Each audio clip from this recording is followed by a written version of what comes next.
syukur kita panjatkan kehadirat Allah yang Maha Kuasa, serta salawat dan salam semoga dilimpahkan kepada junjungan Nabi besar kita Nabi Muhammad SAW beserta segenap keluarga dan para pengikutnya hingga akhir zaman.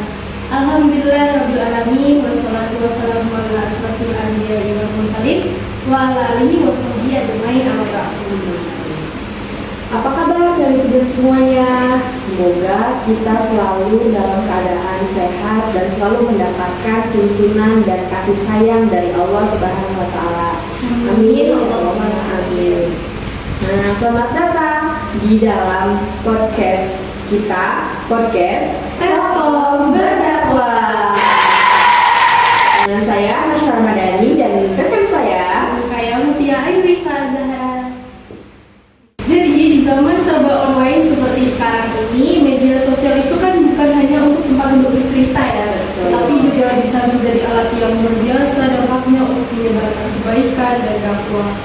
Nah, di episode kali ini kita akan mengupas tuntas bagaimana media sosial bisa menjadi sarana dakwah yang efektif dan semua pasti merupakan pengguna aktif media sosial kan. Nah, teman-teman pernah berpikir gak sih bahwa konten sederhana atau konten yang teman-teman buat itu merupakan konten amal jariah atau pahala yang akan terus mengalir? Nah, yuk kita bahas bersama. Untuk membahas materi yang menarik ini, kita udah mengundang narasumber yang luar biasa ya. Dia adalah Umi Laila Ufati yang merupakan salah satu rekan kita lulusan 61 Kota Bukit dan juga merupakan tahfiz Al-Quran. Ya. Audio Jungle.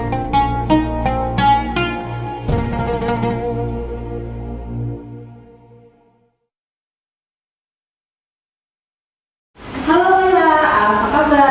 Halo, alhamdulillah sehat. Alhamdulillah. Semoga kita semua selalu dalam keadaan sehat ya. Amin. Amin. Gimana nih kesibukannya akhir ini, Umi? Yang kesibukan aku sekarang aku lagi sibuk kuliah dan juga aku lagi mau persiapin buat UAS semester ini sih. Semoga lancar ya UASnya, Umi, dan dapat nilai yang sangat memuaskan. Amin.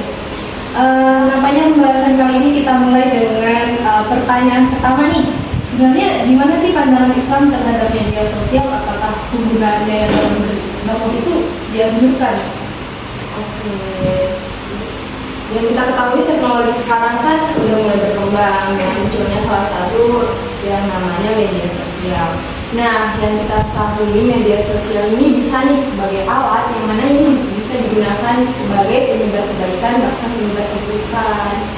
Nah, juga dalam Islam kita bisa dianjurkan menggunakan media sosial ini untuk menyebarkan dakwah kita seperti menyebarkan nilai-nilai agama, menyebarkan kebaikan. Dan Allah juga berfirman dalam suratnya Al-Imran ayat 104 yang bunyinya Bismillahirrahmanirrahim. Wa takum minkum ummatun yad'una ilal khairi wa ya'muruna bil ma'ruf wa yanhauna 'anil munkar wa ulaika humul muflihun.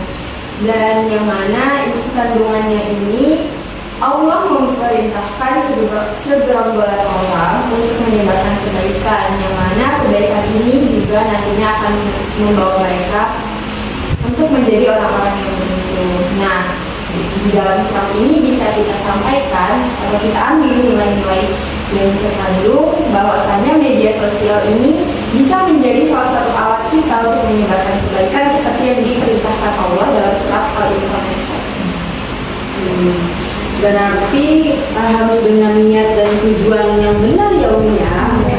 Tapi pastinya ada tantangan-tantangan tertentu nih yang sering dihadapi di media sosial ini ketika Umi berdakwah kan ya.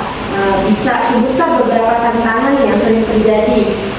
Nah, yang kita ketahui media sosial itu kan menyeluruh ya, bisa dijangkau oleh beberapa kalangan, bahkan usia-usia mereka pun bisa mengupdate media sosial nih. Nah, pasti banyaknya tantangan-tantangan itu. Yang pertama itu bisa menjadi salah informasi. Nah, kebanyakan orang yang menggunakan media sosial itu bisa mendapatkan informasi tanpa mereka olah dulu apakah informasi itu benar atau salah. Jadi mereka mendapatkan informasi tanpa mengkaji atau mencari tahu dulu kebenarannya dan mereka menyebarluaskan, itu sama saja menyebarkan keburukan atau menyebarkan media yang menyesatkan orang gitu. Jadi kita bisa mengkaji dulu atau mencari tahu kebenarannya. Selanjutnya itu ada pendidikan dan perhubungan, yang mana orang menganggap media sosial sebagai media daring itu menjadi sesuatu yang tidak seharusnya mereka sebarkan di media sosial. Kayak mereka tuh menganggap media sosial ini kan hanya sebagai hiburan semata untuk menikmati kehidupan gitu kan.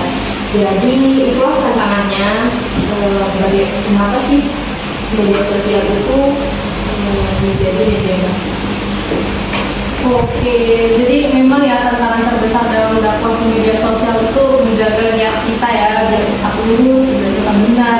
Nah, selain tantangan, kita juga pengen tahu bagaimana cara yang efektif agar dakwah di media sosial itu bisa menarik audiens gitu, bisa menarik perhatian Gen Z gitu, gimana? Yang pertama itu menggunakan bahasa yang sederhana dan bagus atau yang nggak terlalu berat, itulah kayak kita tuh mengajak orang untuk berbuat kebaikan. Setelah itu juga informasi yang kita berikan itu bisa juga dicontohkan dengan kejadian atau beberapa fakta nih. Apa sih informasi yang kita sampaikan itu benar atau tidaknya, jangan hanya berbicara saja, tapi kita juga harus menyampaikan bukti nyata dari apa yang kita bicarakan. Jadi intinya memang soal keberlanjutan yang relevan ya.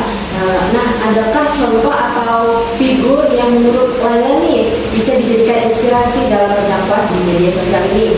Ini salah satu konten kreator yang namanya Karen Sidi, yang mana beliau ini mengedukasi para audiensnya dengan menghubungkan kehidupan yang di dunia nyata ini dengan ajaran agama Islam itu yang seperti gimana sih yang benarnya dengan kehidupan ini gitu. Dan juga dia juga memberikan fakta-fakta atau mencantumkan beberapa informasi yang nggak kita ketahui, jadi kita ketahui.